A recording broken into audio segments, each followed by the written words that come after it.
আসসালামু আলাইকুম।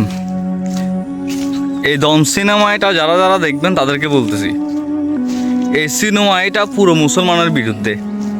এই যে আপনার নিশু আছে না, এতে একজন ইলুমিনাতির সদস্য। এই যে পাশে যে ছবিটা দেখতেছেন, এটা আপনার নিশুর একটা নাটকের ছবি।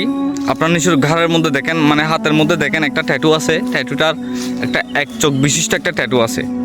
আর এই ট্যাটুটা কারা ইউজ করে জানেন?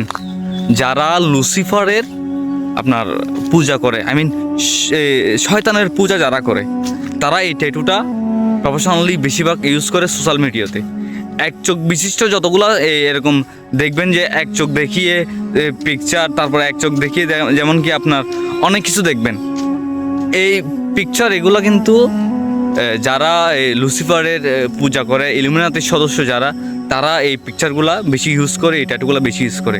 আর এই পুরো দম সিনেমার মধ্যে যে বিষয়টা সবচেয়ে বেশি উপস্থাপন করা হয়েছে সেটা হচ্ছে আপনার ওই যে তালেবান যারা আছে, তারা ইসলামের, দেখবেন যে তালেবান হচ্ছে ইসলামের জন্য অন্যতম একজন মানে যোদ্ধা, তারা ইসলামের জন্য কাজ করে। আর এই পুরো সিনেমার মধ্যে কিন্তু তালেবানদেরকে একজন সন্ত্রাসী, একজন লুটেরা, একজন ধর্ষণকারী, এগুলো উপস্থাপন করা হয়েছে। আর আমরা বাঙালিরা কী করতেছি জানেন? এই সমস্ত এই ছবিগুলা মানে ভালোভাবে প্রমোট করতেছে, আমরা অনেক ভালো লাগতেছে। এই আপনার নিশো হচ্ছে একজন বাংলাদেশের মতো অন্যতম একজন ইলুমিনাতির সদস্য, লুসিফারের শয়তানের পূজারী, ঠিক আছে?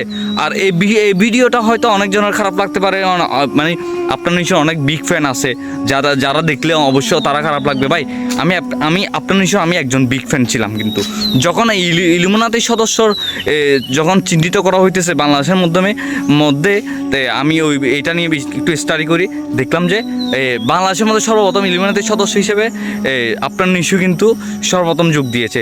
যারা যেই সময় যোগ দিয়েছে তখন মানে যোগ দেওয়ার পর থেকে কিন্তু আপনার নিশু একজন স্টারে পরিণত হয়েছে।